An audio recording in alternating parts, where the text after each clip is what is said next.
மெல்ல கற்கும் மாணவர்களுக்காக தயாரிக்கப்பட்ட இந்த வினாவிடை பகுதியை மெல்ல கற்கும் மாணவர்கள் மிக எளிமையாக புரிந்து கொண்டு எளிமையாக தமிழ் பாடத்தில் வெற்றி பெற முடியும். முதலாவதாக தண்ணீர் இல்லாத தமிழ் என்ற பகுதி இயல் 1 தரப்பட்டிருக்கின்றது. இதில் நம்முடைய புத்தகத்தில் இடம்பெற்றிருக்கின்ற கேள்விகளுக்கான பதில் மிகவும் எளிமையாக படிப்பதற்காக தரப்பட்டிருக்கின்றது.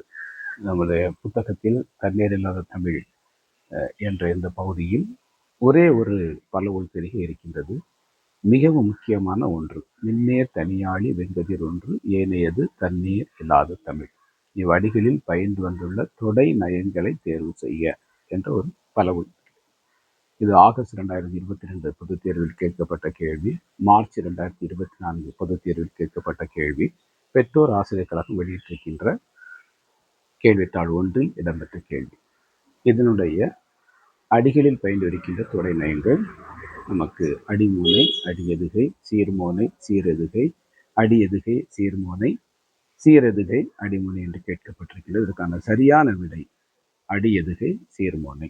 இதை மாணவர்கள் மனதில் வைத்துக் கொள்ளுங்கள். எளிமையான ஒரே ஒரு மதிப்பெண் கேள்வி இருக்கின்றது. அதை தொடர்ந்து சிறுவினா பகுதியிலே ஒரு 4 மதிப்பெண் கேள்வி இடம்பெற்றிருக்கின்றது. மிகவும் எளிமையான ஒரு இடஞ்சுட்டி பொருளுக்குக கேள்வி.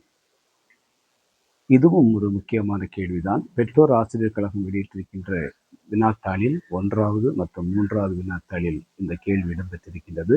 மார்ச் 2020 ஆண்டு பொது தேர்வில் கேட்கப்பட்டது, மார்ச் 2024 கேட்கப்பட்டது, செப்டம்பர் 2020 கேட்கப்பட்ட கேள்வி.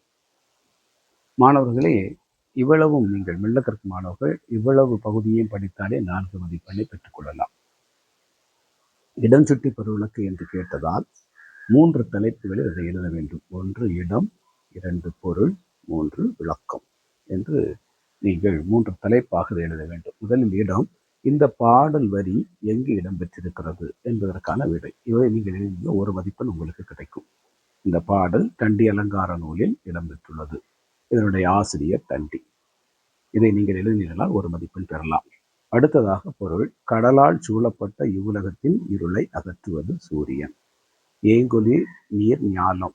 ஏங்கொலி நீர் ஞாலம் என்றால், ஞாலம் என்றால் உலகம், கடலால் சூழப்பட்ட உலகத்தினுடைய இருளை அகற்றுவது சூரியன். இதுதான் அதனுடைய பொருள்.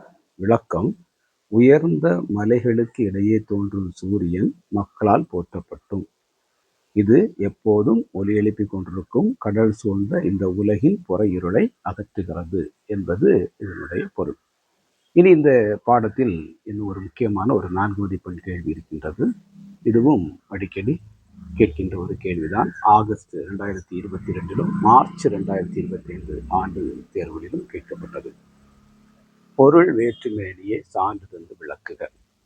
இதுவும் 4 மதிப்பெண் கேள்வி. இதை நீங்கள் இந்த முறைப்படி எழுதினீர்கள் என்றால் கட்டாயம் 4 மதிப்பெண் உங்களுக்கு கிடைக்கும். 3 தலைப்பு, அணி இலக்கணம், சான்று, அணி பொருத்தம் என்று நீங்கள் எழுதினீர்கள் என்றால் கட்டாயம் இதற்கு 4 மதிப்பெண் கிடைக்கும். அப்போ அணி இலக்கணம் இது நம்முடைய புத்தகத்தில் இருக்கின்றது. செய்யுளில் கவிஞர் இருவேறு பொருள்களுக்கான ஒற்றுமையை முதலில் கூறி பின் ஒன்றிலிருந்து ஒன்றை வேறுபடுத்தி காட்டுவது பொருள் வேற்றுமை எனப்படும். இது நம்முடைய புத்தகத்தில் இருக்கிறது.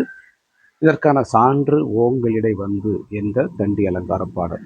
இதை எழுதினீர்கள் என்றால் 2 மதிப்பெண், இது எழுதினால் 1 மதிப்பெண். அடுத்ததாக அணி பொருத்தம், இது உன்னுடைய புத்தகத்தில் இது எழுதினால் 1 மதிப்பெண். கதிரவனும் தமிழ் மொழியும் மலையில் தோன்றுகின்றன. கதிரவன் புற இருளை அகற்றும், தமிழ் மொழி அக இருளை அகற்றும். இதெல்லாம் அதனுடைய ஒப்புமை. கதிரவனும் தமிழ் மொழியும் மலையில் தோன்றுகின்றன என்ற ஒரு ஒப்புமை. கதிரவன் புற இருளை அகற்றுகின்றது, தமிழ் மொழி அக இருளை அகற்றுகின்றது என்ற ஒப்புமையை சொல்லி தமிழுக்கு நிகராக வேறு மொழி இந்த உலகில் இல்லை என வேறுபடுத்தி காட்டியதால் இப்பாடல் வேற்றுமை. எனவே மெல்ல கற்கும் மாணவர்கள் இதை கருத்தில் கொண்டு இதை இந்த முறையில் நீங்கள் எழுதினீர்கள் என்றால் உங்களால் 4 மதிப்பெண் இந்த வினாவிற்கு பெற முடியும். நீங்கள் சிறப்பாக படியுங்கள்.